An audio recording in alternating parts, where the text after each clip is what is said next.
My drunk uncle proposed to me on my wedding day to try stop me from marrying my fiancée. Turns out he was right about her all along. On my wedding day, while my fiancée and I were exchanging our vows, my extremely drunk uncle stood up and yelled, "I object!" He started stumbling towards me, and given that he had always hated my fiancée, I prepared for a speech about how I shouldn't marry her. Unfortunately, I was wrong. He actually got down on one knee and started declaring his undying love for me. I immediately realized this was an attempt to stop the marriage, so I tried to get him to stand up. However, I was unsuccessful. Eventually, a few people gathered around him, and he had to be picked up by all 4 limbs and carried out like a human battering ram. The rest of the wedding was strange. My newlywed wife and I tried our best to lift everyone's spirits, but given that they just witnessed that, it's no surprise people went home early. In the weeks and months that followed, my wife Sarah and I tried to move on from the wedding day fiasco, but something felt off. Sarah became increasingly distant. I thought a trip to our favorite golfing spot might help lighten the mood and bring us closer again. Sarah and I used to love spending our weekends there. We were both terrible at mini golf and would often laugh at each other over our terrible swings, but we enjoyed the vibe of the golf spot. I asked her if she wanted to go one Saturday morning while we were having breakfast. She looked up from her phone, looking uninterested, and said that she couldn't go today. When I asked her why not, she said that she had promised one of her girlfriends that she would help her with some errands since she had been so stressed these past couple of weeks. This seemed off because her friend had just come back from vacation, and she seemed pretty relaxed the last time we saw her. She said it was always something on her plate, which was true. Her friend was a busy woman. Every time we saw her, she was on the go. I asked her if the next day would work then, and she bit her lip, and she said she had a lot of work to catch up on. I let it go and told her it was all right and that we'd find another day to go, but I couldn't help but feel like she wasn't telling me everything. As Sarah got up to clear the dishes, I couldn't shake the feeling that something wasn't right. We used to prioritize our time together, especially our weekend outings. Now, it seemed like she always had an excuse to be somewhere else. The excuses were starting to pile up. Was she hiding something from me? At first, I thought it was just stress from adjusting to married life, but more signs started to appear. A few nights later, Sarah and I were sitting in the living room halfway watching a movie together. I was watching the movie while she was scrolling on her phone. Suddenly, she burst out laughing at something on her screen. I asked her what was funny, and she quickly said it was nothing. I looked at her as she kept smiling at her phone. She looked up at me and told me it was just a stupid meme. I asked her to see it, and she said I wouldn't get it. She then said she was getting tired and that she was going to head to bed soon. I told her good night, and she went upstairs. Later that night, after Sarah had fallen asleep, I couldn't get her actions out of my mind. Something felt off. I got up and went to her phone, which she had left charging on the nightstand. I knew it was overstepping a boundary, but I just had to know what was going on. I unlocked her phone and went to her messages. My heart sank when I saw several conversations with unsaved numbers. One, in particular, caught my eye. It was a string of messages from someone whose number I didn't recognize. Their conversations were mainly memes and funny videos they shared with one another, until I scrolled a little bit further up. The guy asked Sarah how her day was. She said it was long and boring and wished she could have spent it with someone fun instead. He then replied, "Maybe the next time I see you we can skip the boring parts and go straight to the fun." There was no outright talk of cheating, but the subtle flirting and how friendly they were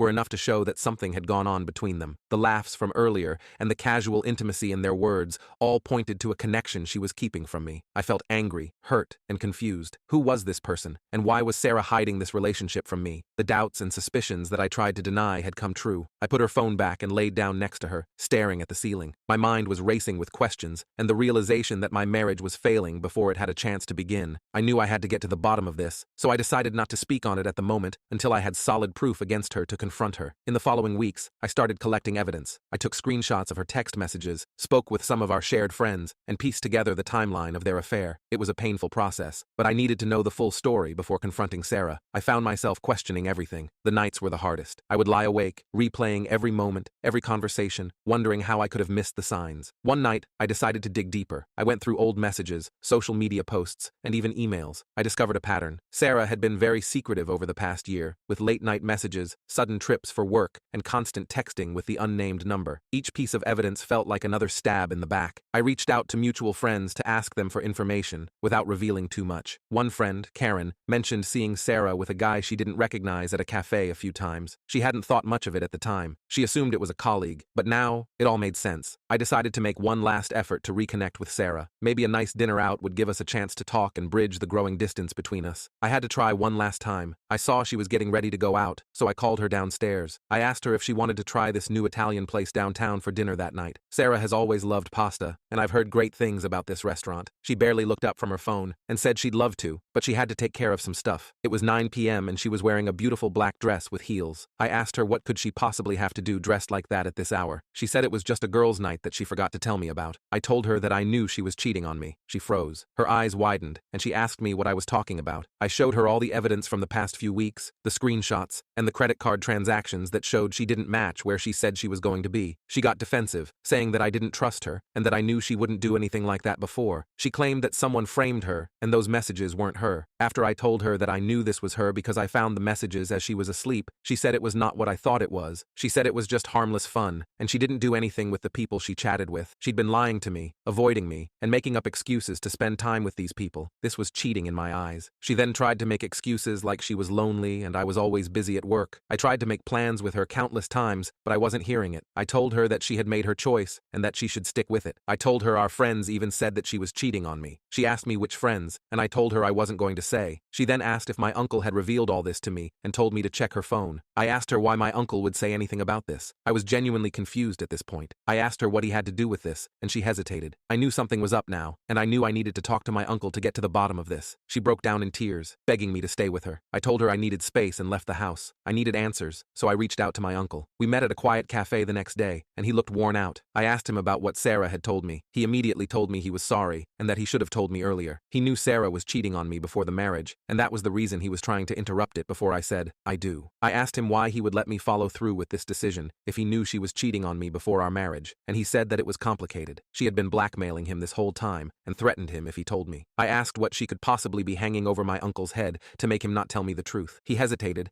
and admitted that his girlfriend, Beth, was transgender. She said she would tell the family that Beth was trans if he exposed her infidelity. I was in shock. Not only had my wife cheated on me, but my own uncle had kept it a secret because he was being blackmailed. I felt a mix of anger, betrayal, and confusion. Our family was quite conservative, and I knew they would basically disown Uncle if they knew the truth about Beth, but I still felt betrayed by both of them. I could see how genuine he was and realized that he had been just as much of a victim of Sarah's manipulation as I was. It didn't erase the pain, but it helped me understand the impossible situation he had been in. In the weeks that followed, I focused on healing. Filing for divorce was a difficult decision, but it was the only way to move forward, and I finally decided it was time to take the next step. I met with a lawyer, prepared the divorce papers, and got myself ready for what was to come. One evening, after Sarah had come home from work, I asked her to sit down. She must have sensed something was wrong because she looked nervous. I told her that I couldn't do this anymore and served her the papers. Her face went pale as she stared at the documents in my hand. She begged me to work through this with her. She promised me she cut off all contact with them. I shook my head